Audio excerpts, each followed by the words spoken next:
నేడు ఎమ్మెల్సీ కవిత bail petition పై rows avenue కోర్టులో విచారణ జరగనుంది. ఈడీ సిబిఐ కేసుల్లో బెయిల్ కోసం కవిత కోర్టును ఆశ్రయించారు. కవిత బెయిల్ పిటిషన్లపై మధ్యాహ్నం 2 గంటలకు కోర్టులో విచారణ జరగనుంది.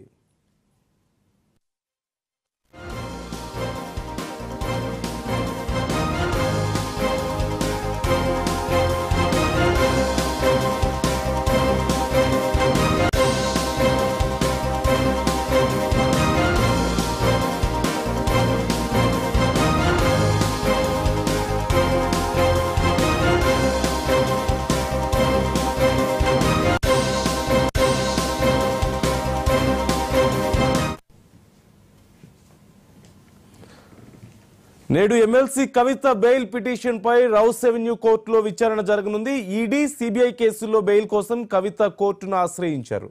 కవిత బెయిల్ పిటిషన్లపై మధ్యాహ్నం 2 గంటలకు కోర్టులో విచారణ జరగబోతోంది.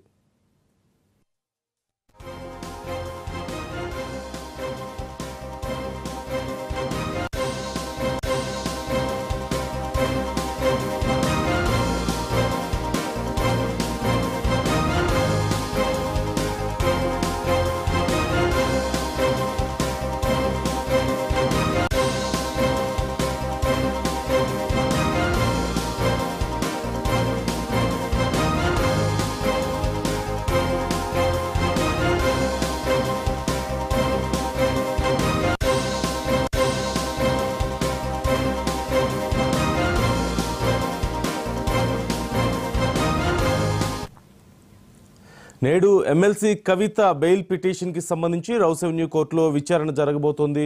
పూర్తి సమాచారం మా క్రైమ్ బ్యూరో చీఫ్ మధుని అడిగి తెలుసుకుందాం. మధు, ఈరోజు కవిత బెయిల్ పిటిషన్ కి సంబంధించి విచారణ జరగబోతున్నట్లుగా తెలుస్తోంది. ఏ కారణంతో కవిత బెయిల్ అప్లై చేస్తున్నారు? వాద ప్రతివాదనలకు సంబంధించి వివరాలు ఏమైనా తెలుస్తున్నాయా? ఎవరి వర్షన్ ఎలా ఉంది ఇప్పుడు బెయిల్ పిటిషన్ కి సంబంధించి? కవిత రౌస్ అవెన్యూ కోర్టులో ఒక పిటిషన్ అయితే దాఖలు చేశారు. Central bureau of investigation and more over enforcement directorate ఈ 2 డిపార్ట్మెంట్లు నమోదు చేసినటువంటి లిక్కర్ స్కామ్ ఏదైతే ఉందో ఆ లిక్కర్ స్కామ్ కి సంబంధించి తన మీద నమోదైనటువంటి కేసుల్లో బెయిల్ మంజూరు చేయాలంటూ కూడా ఆమె ఈ పిటిషన్ దాఖలు చేశారు. అయితే ప్రధానంగా గమనిస్తే ఇప్పటికే ఈ కేసుకు సంబంధించి లిక్కర్ స్కామ్ లో ఇంకా పూర్తిగా కూడా విచారణ జరగాల్సిన అవసరం ఉంది. అండ్ సిబిఐ కూడా రీసెంట్ గానే కేసు నమోదు చేసిన నేపథ్యంలోనే సిబిఐ దీనికి సంబంధించి ఖచ్చితంగా కవితకు బెయిల్ ఇవ్వద్దు, బెయిల్ మంజూరు చేస్తే కేసు మీద ఇంపాక్ట్ పడుతుంది అని తన వాదనలు వినిపించే అవకాశం ఉంది. అండ్ ఈడీ కూడా ఎన్ఫోర్స్మెంట్ డైరెక్టరేట్ అధికారులు కూడా ఈ బెయిల్ ను కవిత దాఖలు చేసినటువంటి బెయిల్ పిటిషన్ ఏదైతుందో దాని మీద అభ్యంతరం తెలిపే అవకాశం ఉంది. ఎందుకంటే ఇంకా కూడా విచారించాల్సిన అవసరం ఉంది కాబట్టి ఇన్ని వేల కోట్ల స్కామ్ జరిగింది. ఈ 100 కోట్ల స్కామ్ కు సంబంధించి కవిత ఈ టైంలో బయట ఉంటే మాత్రము కేసుకు సంబంధించినటువంటి కేసులో ఉన్నటువంటి సాక్షులు కావచ్చు లేకపోతే మిగిలినటువంటి వారు అందరి మీద కూడా ఎఫెక్ట్ పడే అవకాశం ఉన్న నేపథ్యంలోనే బెయిల్ మంజూరు చేయొద్దు అని ఈడీతో పాటు సిబిఐ కూడా తన వాదనలు వినిపించబోయే అవకాశాలు ఉన్నాయి. అయితే కవిత తరఫున ఉన్నటువంటి అడ్వకేట్లు ఒకటే ఈ కేసులో ప్రధానంగా ఇప్పటికే సిబిఐ అధికారులు ఈడీ అధికారులు ఇద్దరు కూడా తమ కస్టడీలోకి తీసుకొని కవితను విచారించారు. కేసు కూడా నమోదైంది కాబట్టి ఇంకా బెయిల్ మంజూరు చేయాలని కూడా అడిగే అవకాశం ఉంది. అండ్ మోరోవర్ ఒక మహిళ విషయంలో గతంలో ఈడీ అధికారులు పాటించాల్సినటువంటి నియమ నిబంధనలు ఏమాత్రం కూడా పాటించలేదంటూ కూడా ఆమె ఒక గతంలో పిటిషన్ ఇచ్చారు. సో ఈసారి కూడా మొత్తం ఈడీ అండ్ సిబిఐ తమ కస్టడీలోకి కూడా కంప్లీట్ అయిపోయింది కాబట్టి ఇంకా బెయిల్ మంజూరు చేయాలనే అవకాశం ఉంది. ఇప్పటి వరకు మొత్తం 2 వైపుల వాదనలు అనేది ఏవైతున్నాయో ఆ 2 వైపుల వాదనలు అయితే మధ్యాహ్నం 2 గంటలకి పోస్ట్పోన్ అయిన నేపథ్యంలోనే వాదనలు వన్స్ స్టార్ట్ అయిన తర్వాత కవిత తరపున వాదనలు వింటారు. అదేవిధంగా ఈడీ తరపున వాదనలు, సిబిఐ తరపున వాదనలు ఈ 3 వాదనలు విన్న తర్వాత ధర్మాసనం తీర్పు ఇవ్వబోతుందా లేకపోతే తీర్పును రిజర్వ్ చేయబోతుందా అనేది మాత్రం ఈ రోజు సాయంత్రానికి తెలిసే అవకాశం ఉంది.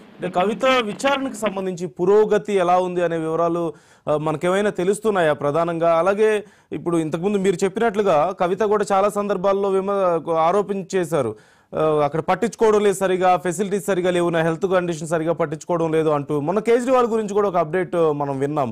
ఆయనకి షుగర్ ఉంది కానీ షుగర్ని పెంచే పదార్థాలు ఎక్కువగా తింటున్నారు, ఆయన తొందరగా బయటకు వద్దాం అనుకుంటున్నారు ఆ కారణం చూపించి అంటూ అధికారులు కూడా కామెంట్ చేశారు. అంటే మొత్తం మీద ఈ గందరగోళానికి సంబంధించి ఎప్పటిలోపు అసలు విచారణ పూర్తవుతుందని కానీ లేదంటే ఈ విచారణ అసలు ఎంతవరకు వచ్చింది అనేది కానీ లోపల వీరి పరిస్థితి ఎలా ఉంది అనే వివరాలకు సంబంధించి ఏమన్నా తెలుస్తున్నాయా మనకు?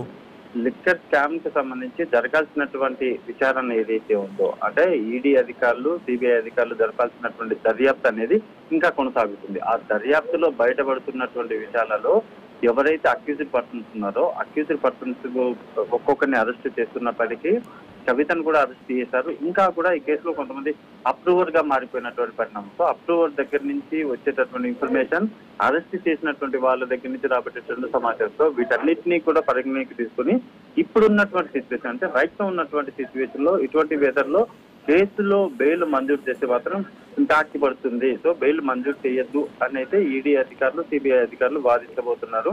ఆ వాదనల తర్వాత రౌస్ అవెన్యూ కోర్టు ఎటువంటి ఆదేశాలు ఇవ్వబోతుంది అనేది మనం చూడాలి.